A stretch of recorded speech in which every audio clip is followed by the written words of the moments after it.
तो guys welcome back with trash thing. तो आज हमें एक ट्रैश बॉक्स, छोटे से ट्रैश बॉक्स में फिर से बहुत सारा यूरोस पड़े हुए मिले हैं।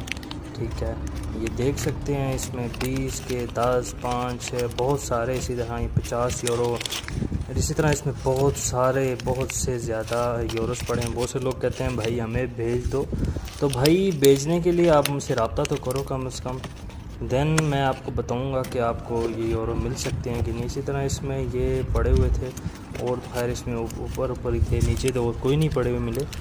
तो ये है कि मैं आपको भेज दूंगा।